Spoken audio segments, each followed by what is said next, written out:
Hi, my name is Dr. Erwin Kwan. I am on a mission to dissect what makes high performers, innovators, and great leaders successful. For this podcast, I aim to share insights from interesting and exciting conversations with people who have figured it out to inspire you and empower you with actionable tips you can put into practice to hopefully improve your life.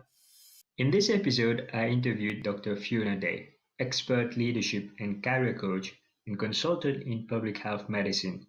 She has a 25-year career in the field of leadership, positive psychology, and behavior change science. Her senior medical leadership roles and experience of managing people and change have been instrumental in enabling her to empower mid-career and senior professionals to flourish in their working lives. I hope you enjoy this wide-ranging conversation with Dr. Fiona Day. Welcome, Fiona. How are you doing? Hi, Erin. I'm great. Thank you. Really excited to be doing this with you. I look forward for our conversation. It's so great to have you today. Thank you. I want to start by asking you, how did you get into coaching, Fiona? Yeah, that's a really great question. I have been a doctor all of my life, and but I've been quite an unusual doctor. I did a psychology degree when I was still a medical student back in the early 1990s. And as part of this, I did the first module in the UK on what's called positive psychology, which is how to help people to flourish. It really rocked my world and I loved it and I wanted to know more about it. And that led me to a career in public health, which was about improving the health of the population with a particular interest in improving mental health and well-being. And from there, I went into senior leadership roles and um, coaching kind of brings together all my different skills and interests in terms of developing people, leadership, psychology, occupational health, and helping people to flourish in their careers and working lives. So it's quite a unique skill set that I've got. But for me, I got halfway through my career and I was thinking, what do I really want to do? The other half of my career, and helping people to flourish was what I wanted to focus on. So I kind of really focused my efforts on developing my coaching skills further. That's very interesting. Yeah, I was quite amazed by the atypical career path you took. Mm, You, you seem to carve your own career because most medical doctors they they have a very um, treadmill career where they go up the ladder. Whereas it's very interesting that you went into psychology and then into medical leadership, and now your main activity is coaching people, coaching doctors as well. yeah, I mean, it is an unusual career, and I think because I have such an unusual skills set, then working independently as a coach probably is the only way that I can pull all of that together. But it's really rewarding and it makes sense of everything that I've ever been interested in. And I think, there is no such thing as a traditional medical career anymore. You know, the world of work is changing and the world of medical careers is changing too. I completely agree. What in psychology, in positive psychology, made really an an interest that pushed you to carry on with it? Well, I found the idea of how to help people to flourish in their lives really, really interesting, and helping people to understand what they need in their own lives to enable this. It's obviously unique for every single person.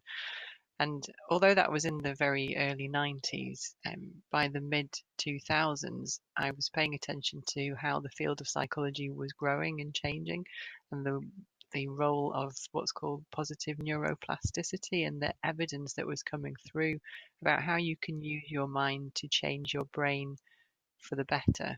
And I thought that was just so exciting that I wanted to be part of that and I wanted to make that a big part of my career. And so um, that kind of the idea of helping people to go up an upward spiral and where they become more engaged, more sense of vitality, greater sense of meaning, purpose, and satisfaction in their lives. That's what I really wanted to focus Right. I'm glad you brought on. neuroplasticity. To people who've never heard this term Mhm. before, what does that mean? Well, it's emerging brain science about how our brains aren't fixed at birth. They continue to evolve as we get older for the whole of our lives.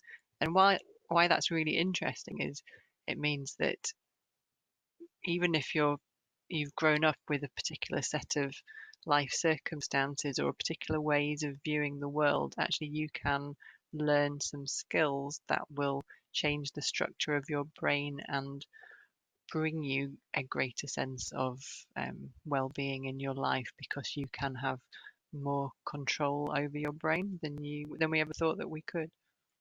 So what you're saying is that you're almost analyzing how your brain process things. Um, it's almost as if you are a third person analyzing yourself. And Yeah, so that's a very specific skill called metacognitive awareness that psychologists are very interested in, the ability to stand back and observe the content of our minds. That's what a lot of mindfulness training is about, helping us to be able to witness what's happening in our minds. But an example of neuroplasticity would be the fact that our brains are actually hardwired to scan for danger all the time. That was really great for us when we were living in caves and we were, very vulnerable, but it's not doesn't work so well for us in the 21st century, really, where we live in an time of chronic low grade stress all the time, and so our brains are constantly scanning for danger. But we can overcome this, what's called a negativity bias, through certain practices, including one that I particularly like, which is Rick Hanson's taking in the good practice, which is noticing the small things that happen on a day-to-day basis that give us a sense of pleasure or good things that are happening in our lives. Because if we don't actually stop and pay attention and notice them, they just pass through our brains like a sieve. So this practice is about really noticing the little things that are going well on a day by day basis. It doesn't need to be $1 million moments of fantastic life experiences. It can be really simple, small things: the sound of the birds in spring, a warm cup of tea, the smile of a friend, a feeling of satisfaction of achieving a task. These little things, if we really pay attention and savor them, allow them to kind of sink in and become part of us. It takes about 10-15 seconds to do, but it's a type of positive neuroplastic positive neuroplasticity activity that we can all do that can make a difference to us. okay, it's almost being able to practice some mindfulness and focus on the positive side of things, um, rather than dwelling on problems. Then Yeah, I think it's about being realistic. It's like seeing the whole of your life as a series of mosaics or tiles, and some of them are red because they're not going well, but some of them are green, and it's really noticing the ones which are green as well as the ones which are red. So all the simple things which may be going well, we maybe hopefully have enough food, water, clothing, warmth, those things that are going well, that we really pay attention to those as well as the difficult things. And it's not trying to pretend that the difficult things aren't there or to make them go away. It's about being realistic. Well, those difficult things are happening. They are part of our lives at the moment. And there are all these other things which are okay or going well, and we need to pay attention to those as well, because otherwise our minds just become so focused on the difficult things that it takes away the opportunity for us to look after ourselves so that we can do something about the difficult things. and in the long term, if somebody develop the skill of focusing and being realistic about life and making sure that they do appreciate the small details, what are the benefits in the long term? There is a concept called the upward spiral, which is the more we notice these small things in life and the more we take action to expand our comfort zone in service of our values, our chosen life directions in life, that the more well-being that we feel, the more meaning, purpose, satisfaction we have in our lives.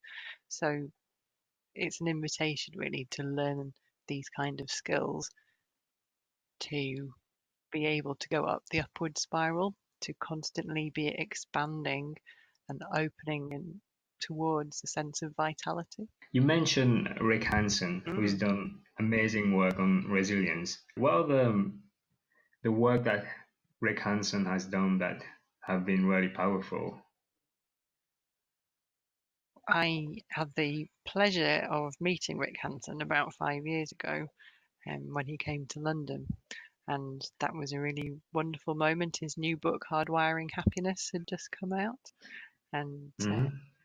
he very kindly signed my copy. And I was able to buy him a cup of Wow, tea after the great. 2 day workshop. And we actually, yeah, we had a cup of tea together by Euston Station. It was like a wonderful moment in Hmm. my life because his work is so inspiring in terms of understanding what that positive neuroplasticity can bring us in terms of improving everybody's mental health and well-being through some quite simple practices, really.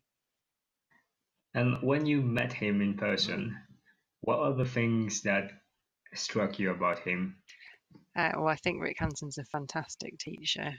He's really gifted at communicating, and he's also very gifted at taking quite complicated concepts and making them very simple and manageable.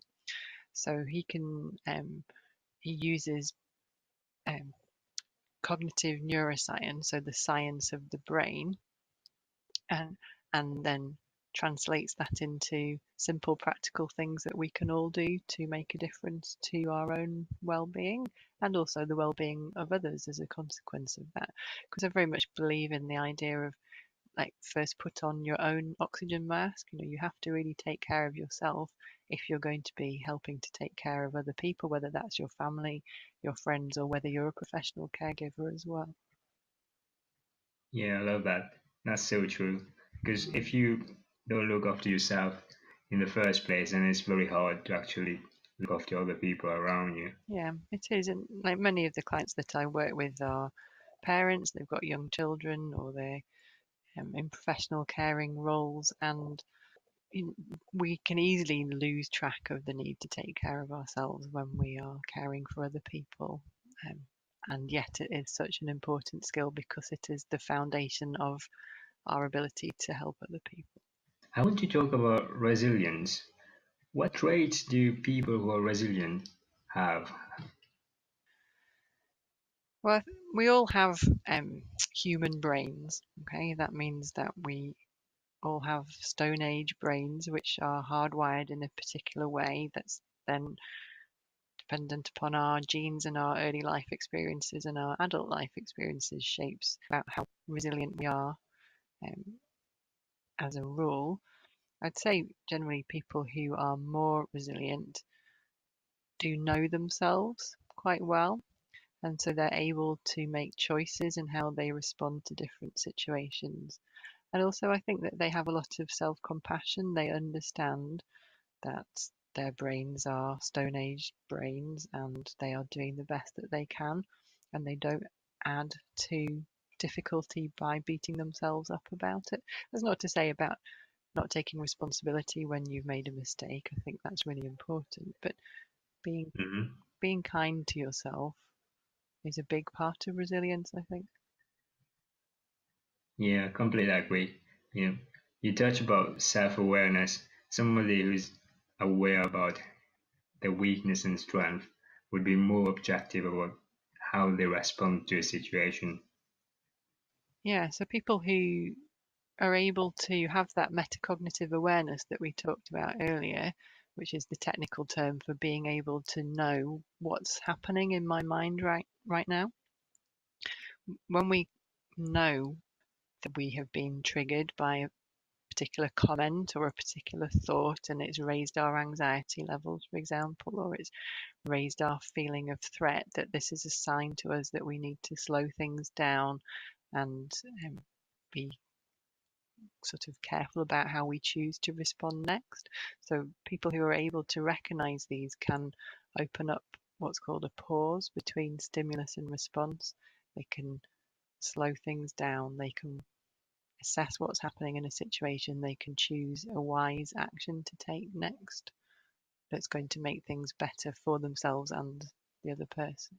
You also mentioned about being kind to yourself and self-compassion. How do you actually teach this practice? Okay. Well, one of my favorite practices around self-compassion is what's called a compassionate hand. So you take your hand, say you're right-handed, you take your right hand and you just place it over your heart. And if you notice that you're being very critical to yourself, or if you notice that you're finding something really difficult, then kind of just taking a brief moment to place your hand over your heart and acknowledge to yourself, oh, this is difficult.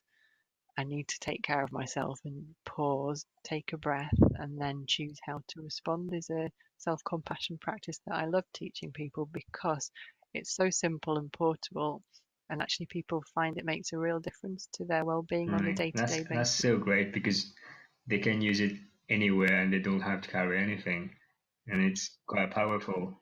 Yeah. Yeah, absolutely. Yeah. Another similar method to that, if you didn't want to actually put your hand over your heart, if that felt a bit too conspicuous, is just stroking the back of your hand with your other hand. Because this touch, there's a lot of evidence that touch produces um, hormones around well-being and soothing. So these are simple things that we can do to take care of ourselves. I want to ask you if you had to prepare someone close to you to be more resilient in 1 week, what will you make sure that person gets right? It's a great question. I don't think there's a one size fits all. But one of the things that I most like to do with people that I work with is to help them to get clear about their values, their chosen life directions, who they want to be in the world. It's like a compass that we can use to set the direction of our life. So when people are more clear about their values, what it is that they want to stand for, it gives us a place to stand when things are difficult.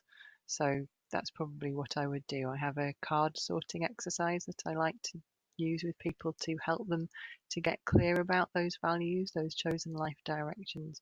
So that's probably what I would do at the start of the week, and then help them to work out how they could take actions in line with those values over the course of the week.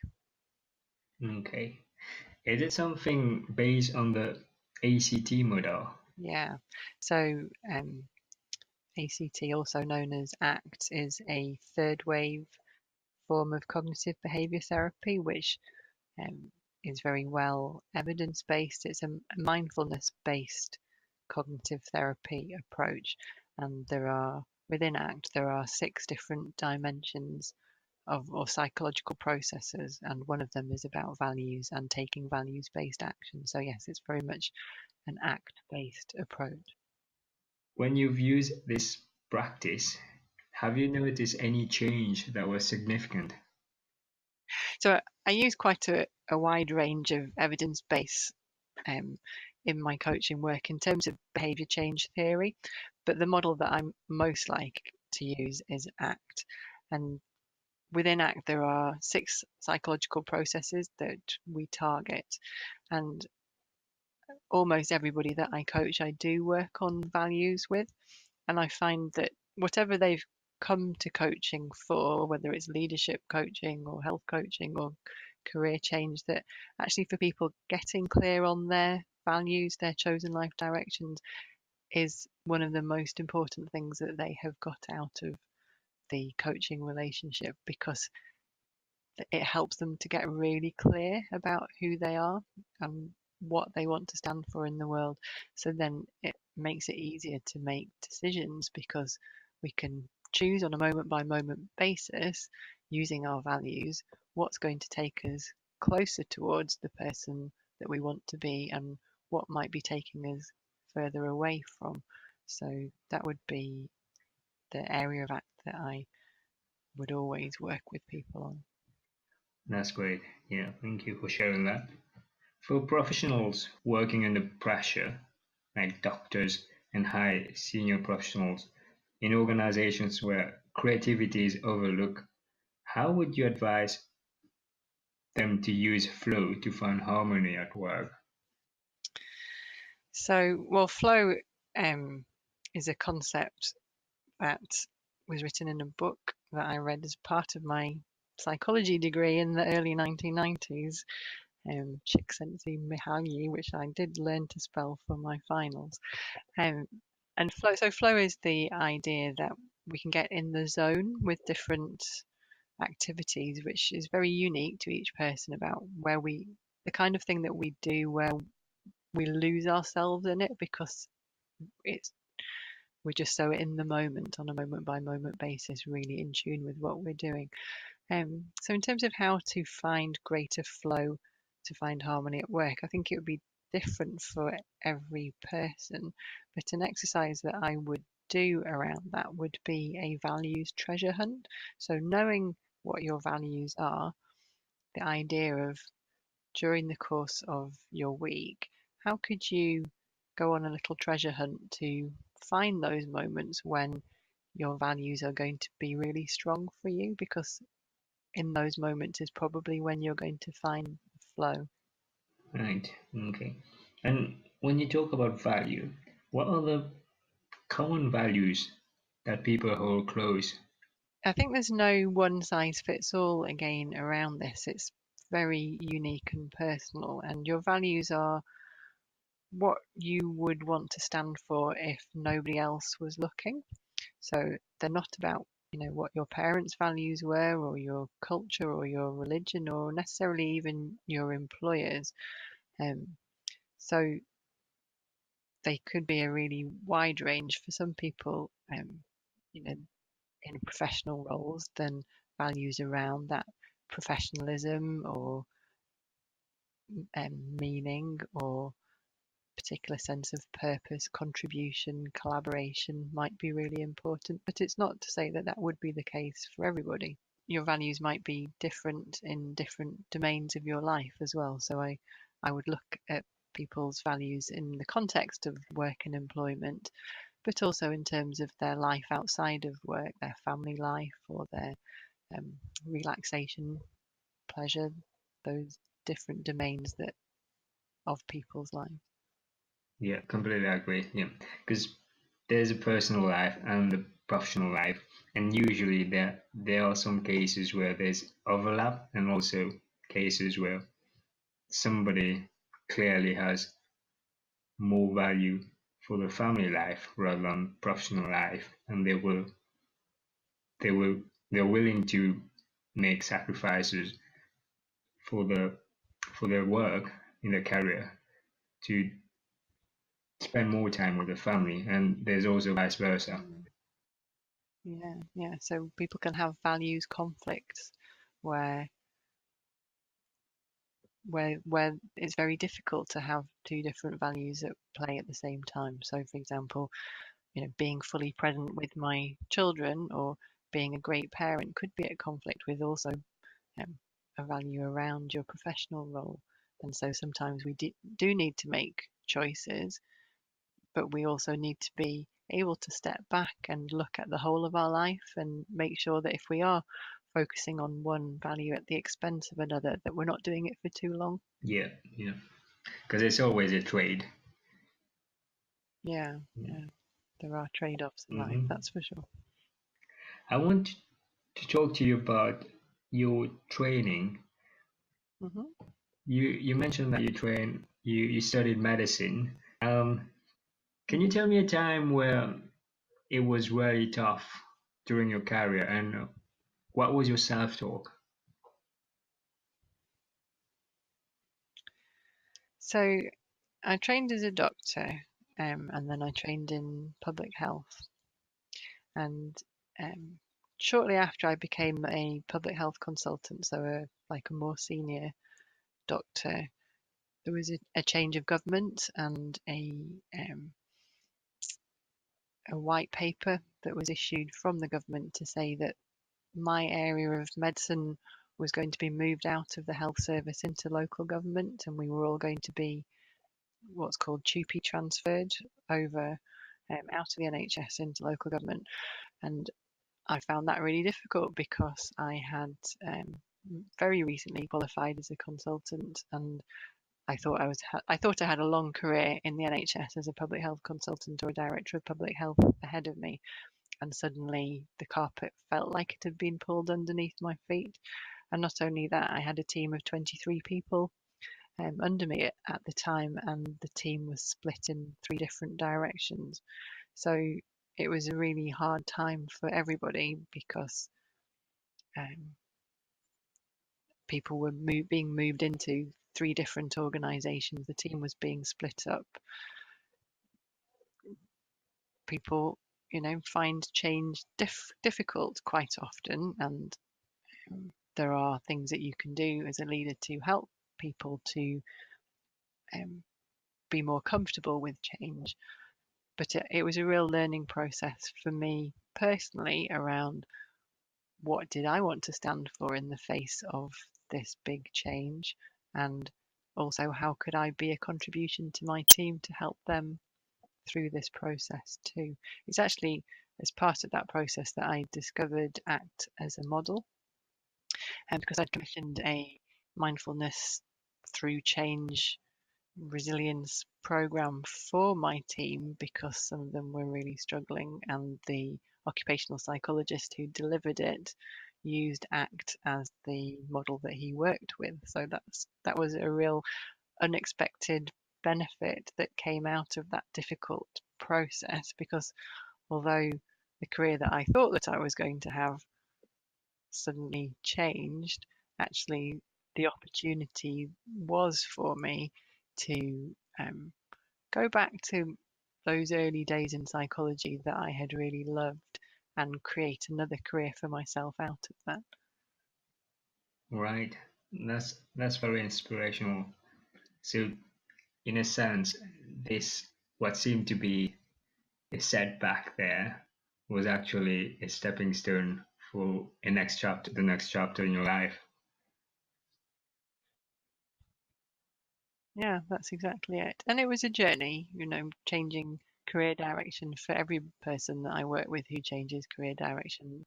There is a journey there. Um, but yeah, you can create the next trapeze that you're going to grab hold of, because actually, you know, there is a lot of research that says that, that traditional 3-stage model of education, career, and retirement isn't going to exist in the future. My grandfather had 1 job for the whole of his life. My mum had 3. I've had 15. You know, the world of work, the world of work is changing, and it's like it's all crazy paving, but you have to lay it yourself. You have to get clear who you are and what you need um, in a career, and seek out opportunities to be constantly moving closer towards that. Right. I want to go back in when the staff have attended this course that you arranged for them. What Mm. happened afterwards? Did you see hmm any positive response?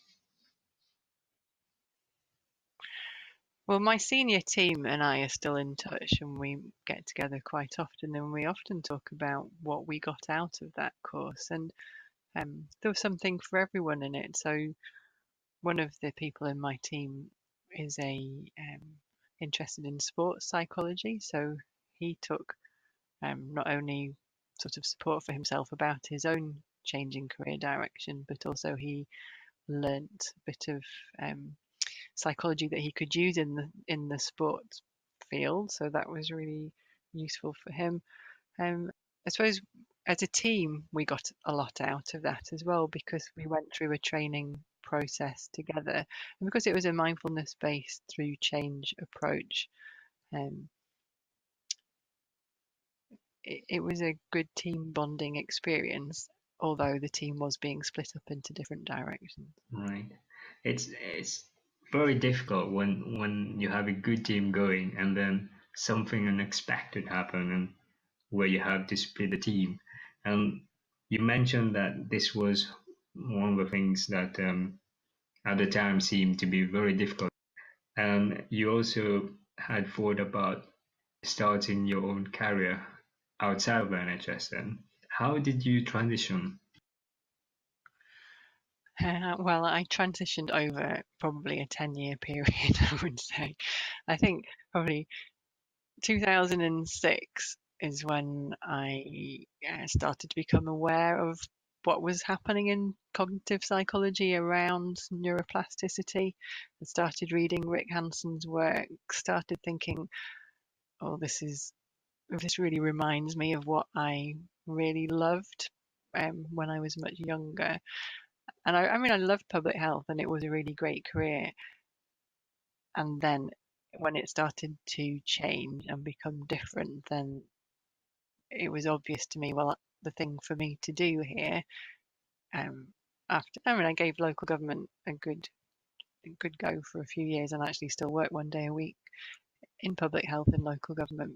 But it spurred me to be really brave about what did I most want to do that was going to bring my really unique set of skills together into a satisfying career for me. So, yeah, I'd say it started in 2006 with coming across Rick Hanson's work, and it ended in 27. Well, I suppose it probably hasn't still ended fully, but 2017 was when I left my senior NHS role to mainly work independently.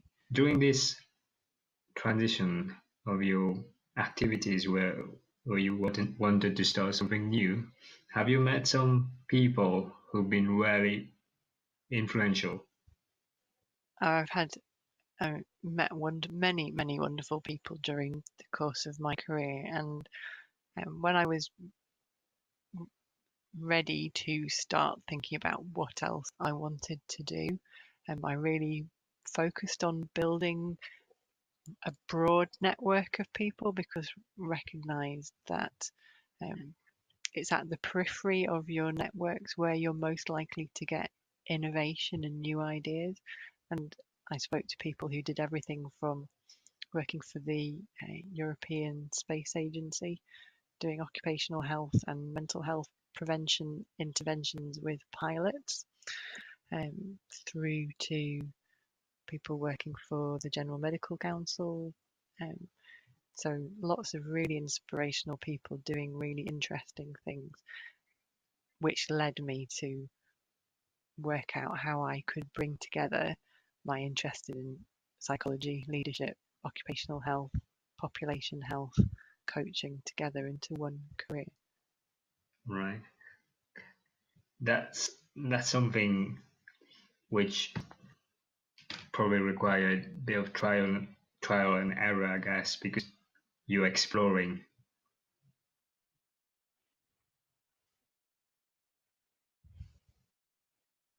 Yeah, yeah. And for most people, changing career directions an iterative process. You don't just there's like 10,000 careers out there, some of which don't even exist yet. So it starts with understanding yourself and what you need, and then thinking about what your options are. But you have to learn skills about being creative and learning to be able to have exploratory conversations with people in all sorts of different areas. Because it's very different from being 18 and making a career decision when you're later on in your career. You need a different way of approaching your career than what you did when you were 18.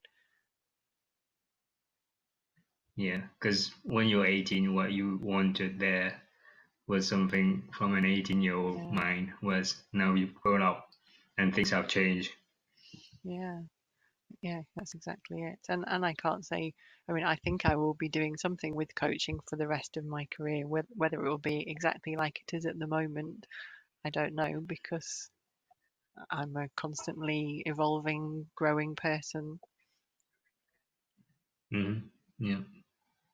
I think it's quite interesting that when you decided that you wanted to do something different, you still work in public health and then gradually develop your side activity. Because what most people think is that they have to either go all in and they'll risk quitting their job and not knowing what to do next, but just they have to push through. Or the majority of the other group is they're stuck in their job. They might hate their job, but they won't make that transition. Yeah. Well, it's very scary for many people having a change of career direction as an adult. You've got financial responsibilities, you've got an identity that's perhaps grown with you for a long time. You know, many of the doctors that I work with who are wondering whether they can continue with a career in medicine. It's a very difficult journey for them because they've invested so much um, in their career. But you're right, you know, you can dip your toe in waters outside of your current job or career. You have evenings, weekends, holidays. There are portfolio careers are becoming much more common, but it needs a lot of perseverance and time and energy, which not everybody always has that. So often it's about how you make sure you look after yourself before you go into this Yeah, process absolutely. as well. Because I think the other thing is the longer you take to actually do it, then the less likely you would do it. Mhm. That's my own opinion on this. I think there's probably, yeah. Well, you know, our minds like to keep us safe and to not change. You know, they would rather that we stayed in a job that we were unhappy with because it's known than that we did something scary and different. So there's a certain amount of understanding and overcoming our inbuilt inertia. Looking back at your coaching journey, what are the meta skills you believe are important to be a successful coach? I think you have to really believe in other people's potential, and you know you can only work with people that you can be at least 100% on their side, believing in them and their potential. So I'd say that was one skill. Another that is really important to me is about having ruthless compassion. So, you know, you are completely compassionate to the person in their situation, but there's a ruthlessness about it that's in service of their goals or what they want to work on. So it's not just about being nice. There is about it's about being real and honest with people too. And then I think another skill would be about being really grounded in psychological theory and behavior change and communication skills. I think I find that having a theoretical base to draw on in my coaching practice is really important. Right. Yeah. And when you say communication, what are the aspects of communication you you find effective in coaching? Well, coaching is very much about coming together as equals, as two adults that work together on the agenda set by the client. And being able to communicate on an adult to adult basis is really important um, because I'm not there to tell people what to do. Hmm. And if I am deferential to somebody or they are trying to please me, then it won't work. We have to be able to be equals, and to do that, we need to communicate as adults. Yeah, completely agree. Yeah. The the trend to have leadership coaching and executive coaching is increasing. It's used as a Mm. catalyst for change in many organizations. What are common pitfalls professionals in senior position could avoid? Well, yes, I think you're right about leadership coaching being increasingly used as a catalyst, and the NHS Leadership Academy says that coaching is one of the most effective leadership development tools that there is. In terms of pitfalls, I think for most senior leaders these days, they are leading in what's called a VUCA environment, which is volatile, uncertain, complex, and ambiguous. People are leading in situations that have never been seen before. It's not that you can just take a book off the shelf and follow this protocol and you will be a good leader. It's not like that anymore. It's a much more um, it's a completely different style of leadership that's needed in the current environment. You need a compass, the sense of direction. You need a radar. You need to be able to pick up on what's happening in your organization and in your partners in the local system. You need to have really great listening skills, because you need to really hear what people are saying. So rather than a kind of leadership style of feeling that you need to tell people what to do, actually, a lot of the time it is about understanding, um, using listening skills to understand where people are at and how you can then create a vision with them to move forward in a complex, uncertain environment. Absolutely. Yeah. Because what tend to happen is you have leaders who actually impose their vision on the other people who work under them. Um, it's Mm, very hard for the other people to buy in the vision when it's been imposed on them. Whereas if this is something that's been talked through and they feel part of it, it's much more easy for them to work towards that vision. yeah, so it's like leading with people, bringing people with you. I think leadership is very much a hearts and minds job. You know, you're engaging people in creating something together. Mhm. Mm. In your experience as a leader, what sort of style have you developed?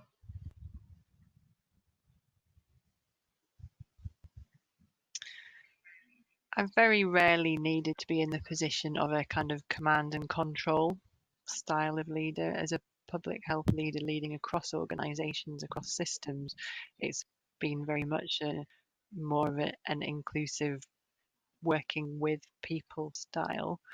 Um, sometimes in an acute situation, particularly a medical situation, then I've had to use a much more directive style.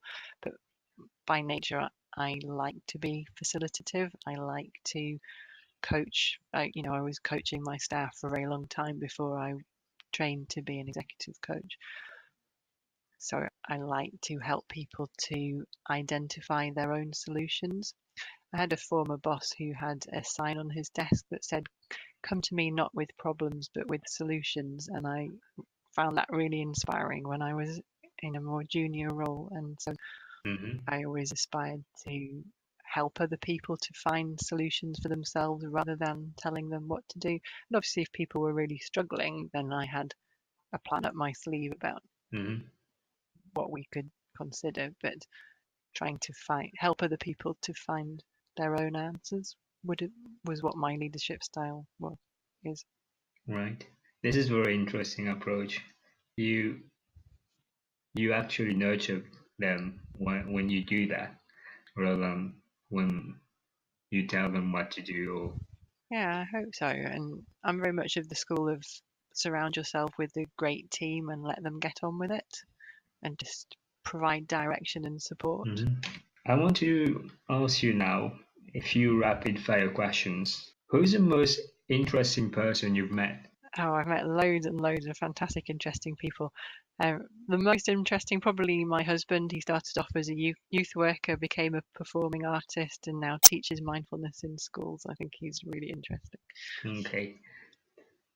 What was a book you've read that have changed your perspective of life? Okay, if I have to choose just one, I would choose Linda Grattan's The Shift, The Future of Work is Already Here. I read that a few years ago and it made me really think about the idea of a 100-year life and a 70-year career and what the future of work was going to be and what I wanted from my life with regard to my working life. Okay, thanks for sharing that. Any other books that have been really life-changing as well? Well, we talked earlier about Rick Hanson's Hmm. books, Buddha's Brain and Hardwiring Happiness. He has a new book out too called Resilience, which I haven't read yet, but his previous two books I thought were fantastic. And there's another book that I read, Carol Dweck, Growth Oh Mindset. yeah, that's a Read great that book. about 10 years ago as well, and really rocked my world kind of book as well. Um, Flow that we talked about earlier Hmm. too, Csikszentmihalyi. Yeah. Thought that was really inspiring, and all books around acceptance and commitment Right. therapy, compassion focused therapy. I think there are a lot of really great books out there. Okay. What bad advice do you hear commonly in your area of expertise? I don't know that I hear bad advice. I suppose coaching's not really about giving advice per se, but I suppose if there was a piece of bad advice that you might hear in the press, could be that there's a formula that you have to put into place. But I don't think that's true. I think it's very unique to each person. Okay. What's your plan for the future? Well, my plan is to bring ACT, positive neuroplasticity, and mindfulness into people's lives, people's working lives, so that they can flourish. Okay. At the moment, I'm doing that through leadership and career coaching. I'm sure I will carry on doing that for the rest of my career in some way. I don't have a Hmm. plan beyond Yeah. that at the Yeah. moment. Okay. Yeah. I think the ultimate goal of every human being is probably to flourish because that's where you get the best of yourself. You're you're at the top of what you can be, I think. Yeah, I agree Hmm. completely. And I think in terms of um, the definition of success, for me would be a life lived on purpose. The purpose of life is a life lived on purpose. Knowing what you want to stand for in the world is what will help you to flourish. Yeah, and that's very profound. Where can people find you, Fiona? Well, I'm based in Leeds in the north of England and also work on Skype. In terms of finding me, I have a website, www.fionadayconsulting.co.uk. Thank you very much, Fiona, for being on the show. Is there anything else you want to tell our listeners? No, it was just a real privilege to be interviewed by you today, Erwin, and really hope that your listeners have found something useful for themselves within our conversation. Thank you for listening till the end. I hope you can implement some of the insights we discussed. If you have not already subscribed, I suggest you hit the subscribe button and hit the notification bell so you don't miss our next video.